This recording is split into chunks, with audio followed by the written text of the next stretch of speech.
Welcome to the Freight Project Podcast, brought to you by Ceresys, a North American third-party logistics company providing shippers transportation management, technology, and solutions. On today's The Freight Project Podcast episode, I welcome longtime technology disruptor, former SalesForce VP, entrepreneur, and Chief Relationship Officer, or as they call him, Chief Trucker of Next Trucking, Bobby Napiltonia. Next Trucking is transforming the way shippers and truckers engage and communicate by creating an on-demand platform where shippers can instantly find truckers with capacity and be able to have real-time tracking updates and transparency with the movement of their freight throughout the entire shipping process. On the episode, Bobby and I will walk and talk about the changing face of trucking companies as freight and trucking are amid disruption as the industry digitizes, born out of a need to build more trust, teamwork, and technology to take trucking and shipping to the next frontier. I hope you enjoy this episode of the Freight Project Podcast. 1.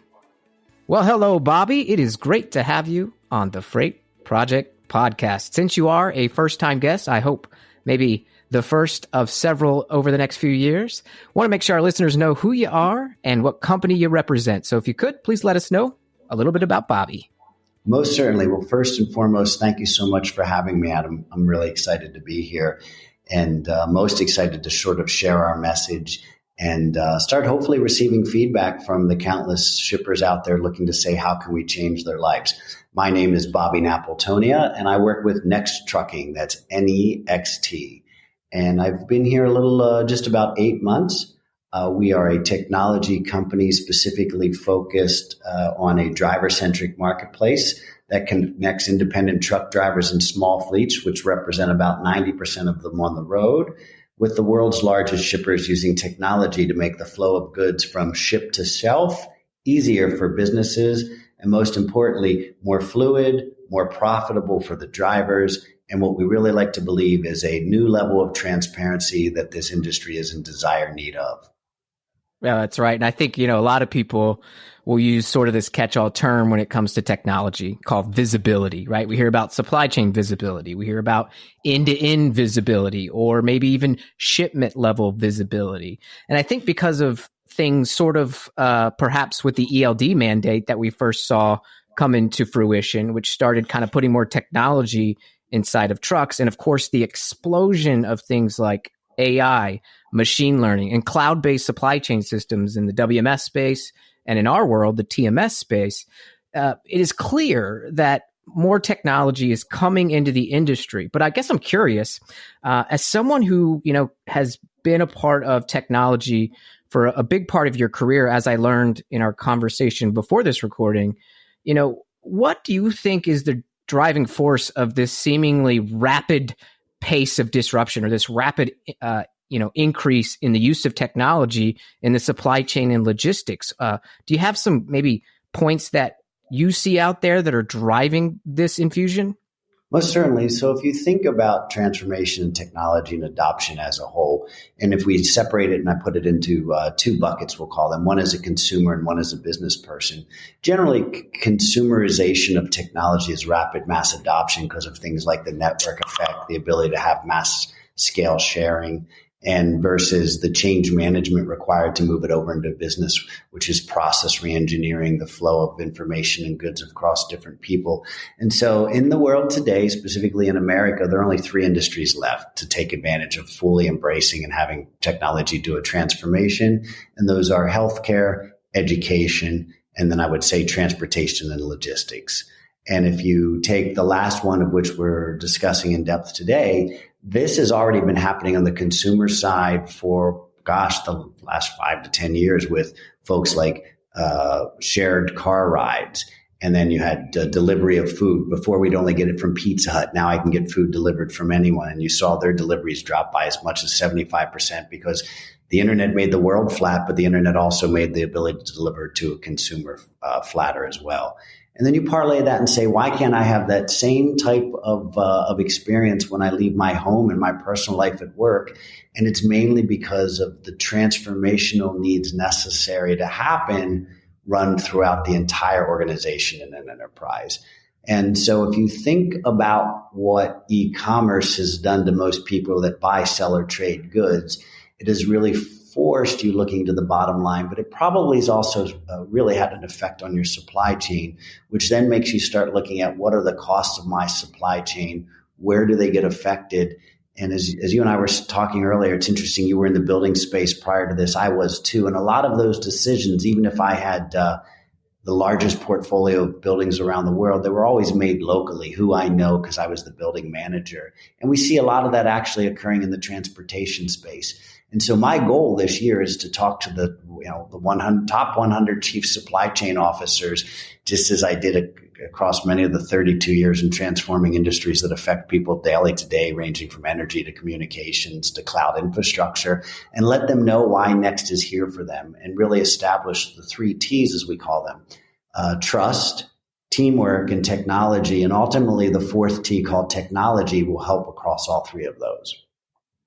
Well, I think it's really key that you talked about teamwork, people, in the middle of and wrapped around, or technology wrapped around those things, and I think I look at Ceresys as a company, the idea of a web-based transportation management system to execute freight shipments has been around for quite some time. So it's not necessarily a new idea, but at the same time, despite those being available, for the longest time, the adoption rates of TMS have been traditionally low compared to some other technology platforms in other industries. What maybe holds back? What has held back transportation to be one of those last, especially freight shipping, right, with truckers and shippers out there? What has held back, the adoption or the use of these platforms? Because technology is great, right? But if you don't convince a person that it's usable, that it's going to help them do their job better, help them reach their goals, they're going to say, well, why do I need this? I'm just fine doing it the way I've always been doing. How do you overcome some of those conversations where you have some resistance? Great question. So we at Next invite you to our office to actually see how people are using our technology. And I'd welcome anyone can send me an email at Bobby, B-O-B-B-Y, at nexttrucking.com and see if we can actually assist you. And I say that because a lot of people talk the talk, but we walk the walk on a daily basis here. So if you look at the root of your question, which is what are some of the objections, change management to any industry, especially one that I would consider has a very long tail to it in both shippers and truckers, that change is really, really got to be driven from the pocket out. Because at the end of the day, we're either cost conscious or revenue conscious, or how do I grow my share of the pie conscious? All that really have to do with, am I competitively operationalizing my business better and giving a much richer, deeper experience for those involved? So if I take a look and we separate those two then into the shippers and the truckers, well, think about the shippers. Most enterprise shippers have an ERP system and probably maybe even have a TMS bolted or built into it that's been integrated through EDI that's got these hardwired connections that are not easily reroutable. And so, look, that's no different than pick telco, pick cloud computing, pick the financial services. All of those had the same challenges. But the consumerization drove both telco and financial services to force them for you and I to have mobile banking, right? You don't see truckers throwing their arms up going, I need a mobile app.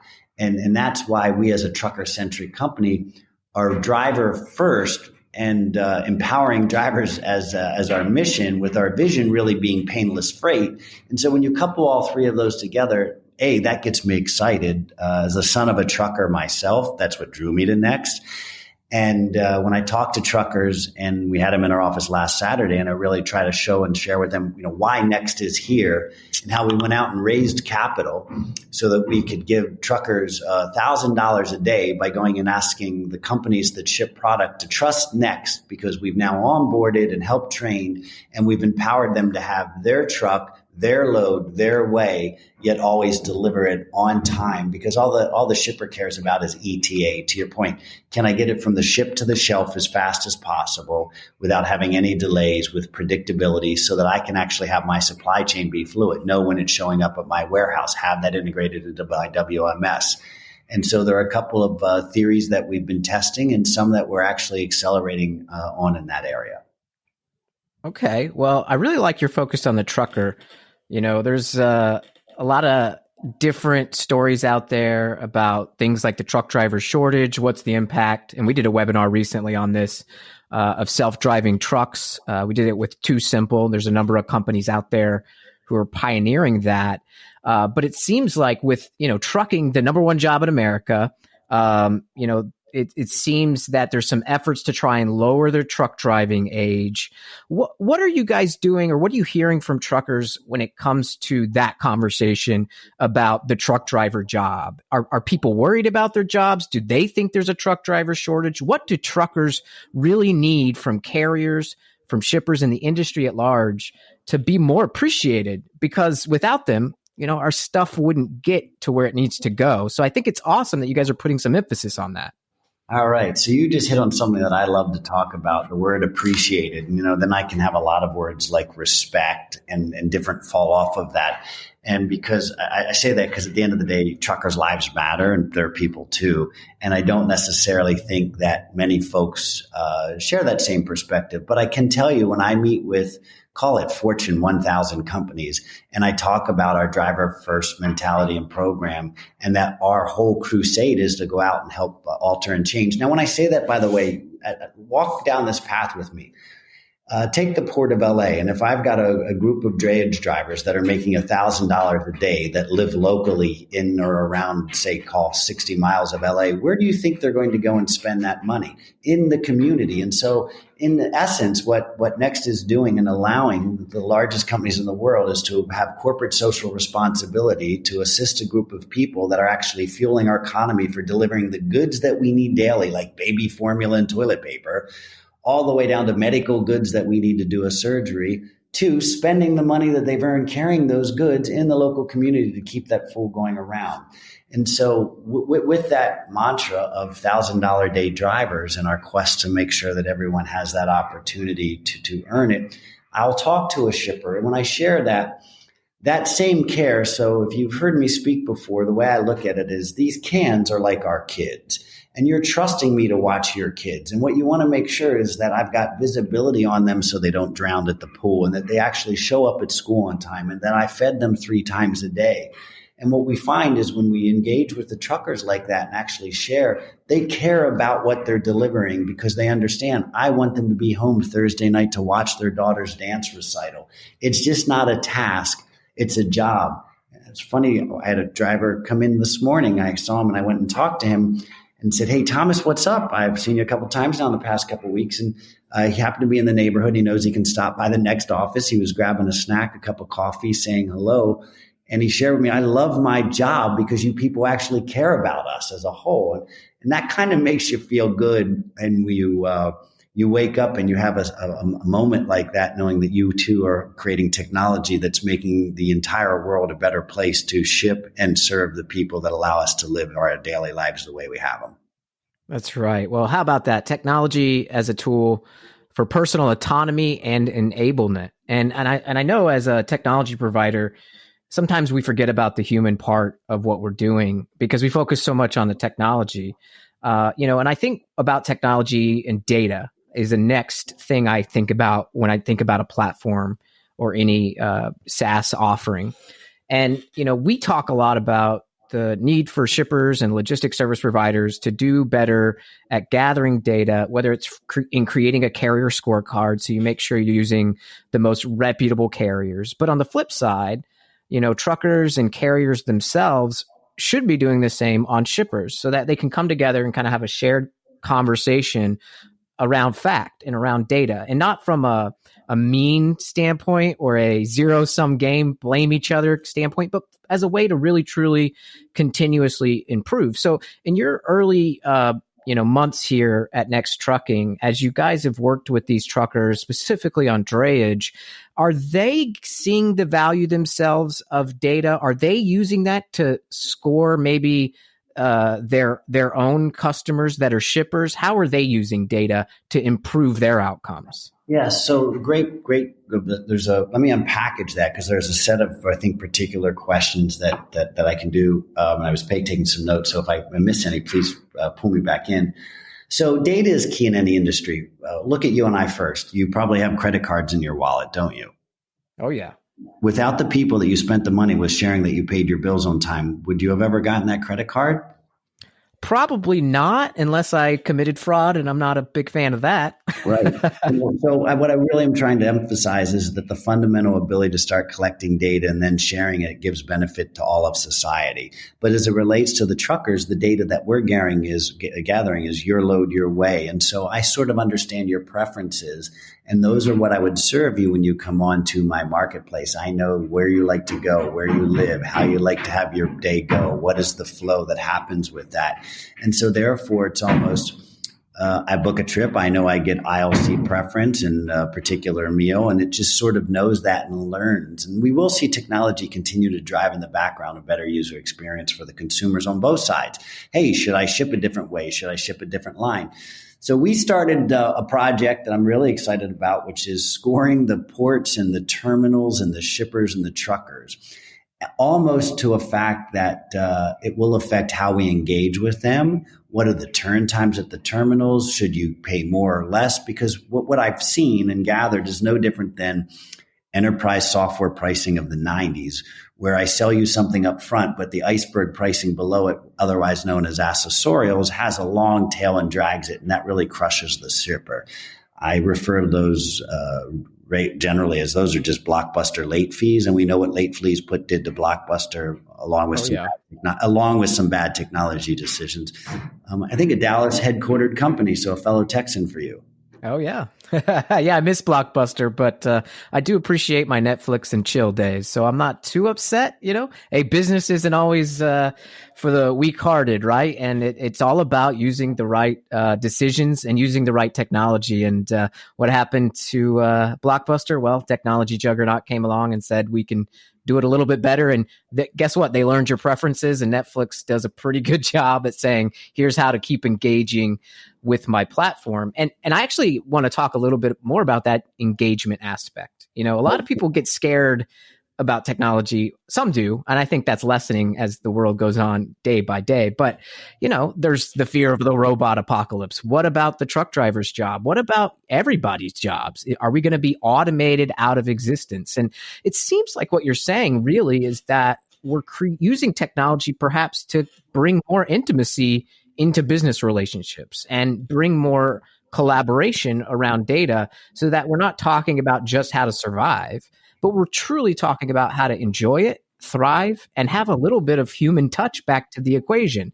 Are you seeing that more often with your platform at Next? Most certainly. So I think you touched on it again. You have some great questions, and unpacking them to answer them succinctly is going to be tough, but I love that. So if you look at it this way, technology could overtake any industry, but it never does, because what it really does is it allows the human element to downgrade the types of activities that probably are mundane. Take RPA, robotic process automation, or take outsourcing of mortgage applications. The last thing people want to be doing is doing those types of activities. And so what you see is the opportunity, just like cloud computing did for the IT industry, is allow you to take people's skill set, move them up the value chain, and allow them to earn more. Take an automated port. You now actually have to have engineers and staff that can fix those machines, as opposed to just a person operating a machine. And so as you look across the entire continuum, not only can technology allow me to serve any audience better, but it can also allow me to allow you to move up the stack of capabilities as an individual, which will then probably also allow you to earn more of a living based on what your capacity to learn is. It's interesting. Every industry that goes through a transformation assumes my job is going to become obsolete. And most companies embrace it. I shared with you before we started, I was involved in the smart grid, and we had a technology that eliminated the meter reader. Well, there's probably no real good use for someone to come by your house and see what you're doing.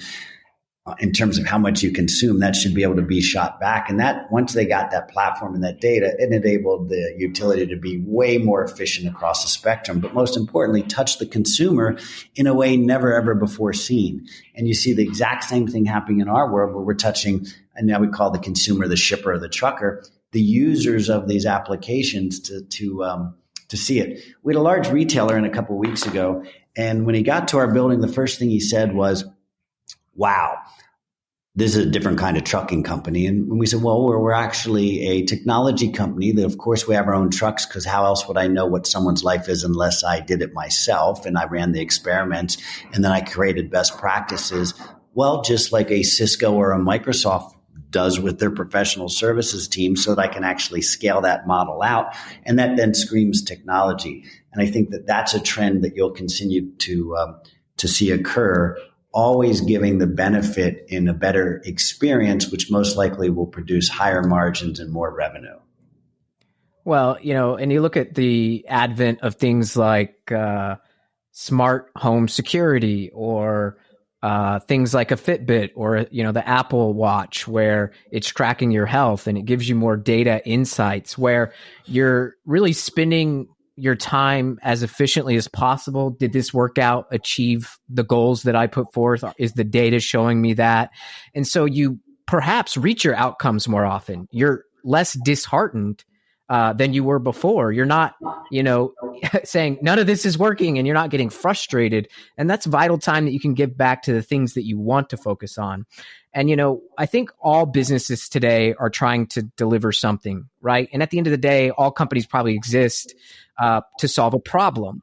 And when we're trying to deliver something, we don't want to just give them a product. We want to be able to have them take it, use it, and maybe get more out of it. So do you have any examples of any of your drivers who maybe have a personal anecdote or a story of how they're spending more time with their family, they're making more money?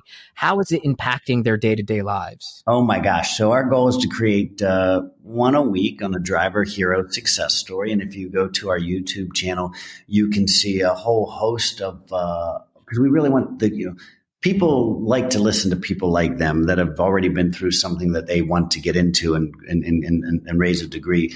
And we have one of our trucker, I would say, truckers in our family. It's not part of our company, but our group of drivers. And Kevin Luke is a phenomenal story. And I encourage everyone to watch, because it actually brings tears to my eyes every time I watch it, where he didn't have a place to live, and he was living in a truck. And when he met Next, he was able to start working. And I believe he has 3 trucks now, which is a small fleet. And he goes to our marketplace. He was here in our office last Saturday telling us the good, the bad, and the ugly, and what more we could do to continue to upgrade and help him with his life. And so the proof is in the pudding. I'm not just going to sit here in a podcast and say these words. We will back it up with the content and then the true stories. But most importantly, you hit on something. We have a carrier excellence team. And that whole goal is for me to, we call it REMM, recruit, enable, manage, and measure. And so when we bring truckers onto the platform and recruit them, we then go through a series of an enablement, because as you may imagine, yes, we've all had smartphones, but the trucker may be not using an app to manage and control their life. And we don't want to control it. We want to help them manage it by picking the loads that match their lifestyle and allow them to actually achieve what they want out of it. And so in doing so, we then manage and measure them to make sure that they understand why the app visibility is good, so that the shipper knows it's on time and can actually have the right warehouse workers there if necessary. And so our goal is not just to build it and to share it and to show it, but to teach and preach it and then have them sort of be our disciples. And the network effect will kick in, because they'll tell their friends, which will tell their friends. And we're already seeing that on the shipper side too. So that's pretty interesting, where 3 or 4 of them are at a round table and say, I love this about Next. And someone will say, well, I'd like to try that. And we have a sign and ship program. I can get a shipper up and running to ship their first 1, 2, 3, 4, kind of like in cloud computing. When I was at SalesForce, our biggest thing was sign up today for an account, start using it, and you have a 30-day free trial. Well, that's kind of unheard of. And so we're trying to replicate those first experiences for shippers, and then for truckers, make it easy that their first load or their first 5th loads. And so we walk them through them and make sure that they're on track. Well, it's very exciting to hear, because at the end of the day, why do we all kind of live? We want to be happy. We want to spend time with our family. We want to do the things that we love. And if technology can make that more efficient, then that's win for everyone. And I really like that you mentioned Salesforce. I really like the analogy with Salesforce and their path and their growth in correlation to the logistics market. So you have Salesforce, right? Kind of put in that CRM bucket as a company, but really they're much more than that. But what's beautiful about that platform is the ability to have other things integrate into it. As an example, I can use a HubSpot, which is a content management system, which allows me to publish a little more efficiently, allows me to run reports easily as well. But I can then, everything that happens in HubSpot gets moved over into Salesforce for my sales team to engage upon those leads. And it's that combination between our departments, the cross-department collaboration, that really allows us to move fast and achieve our goals quarter to quarter. And I think what we're going to see in the logistics space, especially with freight, because there's 1,000 moving parts, but there's also a lot of specialized areas. And we see this as a TMS ourselves when shippers ask it more and more and more these days than they've ever before. It's that term integration, often done by, as you said, EDI with ERP or API. So what does the integration world look like at Next Trucking? Is that kind of what you kind of see the industry going towards? Yeah, Adam, I first have to say that I love you because we didn't practice this question. I was fortunate enough to be the person at Salesforce that created the App Exchange and their entire partner community. So it was me and an ID and two people. And today, I recently read an article that community within the next 5 years will be 6 times bigger than Salesforce, which for those of you listening will peg that community of people that now have interoperability to about $1 trillion. And my goal is to replicate that here at Next. So we kicked off the Freight Tech Alliance, and that's really driving data interoperability. And as a matter of fact, the technology that we ended up choosing is one that we helped get kicked off the ground at Salesforce many years ago called Boomi. Boomi's been bought by Dell. So we've invested millions of dollars in this integration layer that we're ultimately going to open up and allow both shippers and truckers to use and integrate for free so that they can have a better experience across the board and we can unlock tremendous value. And you're right. It starts with EDI. Ultimately, we'll get to APIs. You, of course, are not a legacy company, so you probably build APIs out of the start. Yep. We chose a partner called Bristlecone. We presented 2 months ago back at an MIT with them the future state of the supply chain and really talking about how interoperability and information exchange is what's going to drive a phenomenal unlocking of value that this industry can't even imagine can be had because it's never been done before, but other industries have done it. Yeah, and I think that's why a focus on technology, if you're a logistics service provider, is almost a must. And whether you build that in-house like we did or you use an outside TMS for your business, I would be asking before I purchased anything, what's the interoperability? What does your integration path look like? Do you play nice with other platforms? And I think the more I've gotten into this podcast and talked to some great technology providers all around the space of the supply chain, whether it be transportation, warehouse, stuff specifically for truckers, international freight, the conversation always goes back to the API. So we're only going to see more and more technology in the world of freight. And Bobby, you are at the center of that, especially with your experience on the Salesforce and the other industries you've helped disrupt. So thank you for being on. But before I have you go today and end our conversation, I want to make sure the listeners are able to find out more about Next Trucking. So where's the best place to go to find out information about Next Trucking, Bobby? I would go to www.nexttrucking.com. And there you can find out a whole host of information. There's also an opportunity for you to fill out any information. I also gave my personal email here at work so folks can send it to me and I'll make sure that it gets to the appropriate people. And at the end of the day, today we ship everything from Apple to Amazon, Walmart to Wayfair, and every letter in between. So I welcome every shipper to understand what's next for them by engaging with us and seeing what some of the more technologically advanced shippers are hoping the future delivers that we're delivering on today. All right. Well, great. And if you go to SalesForce.com and you click on blog and resources and check out the podcast section, on the published page for this podcast, you'll find all the links for that information so you can get in touch with Bobby or check out Next Trucking. They're doing some pretty cool and innovative technology things. We're all in this together. It's these great providers and, really smart people out there who are going to bring people to the forefront powered by technology. So Bobby, thanks for highlighting that in our discussion today. And for our listeners out there, the Freight Project podcast, thank you for your support each week. We'll see you on the next one.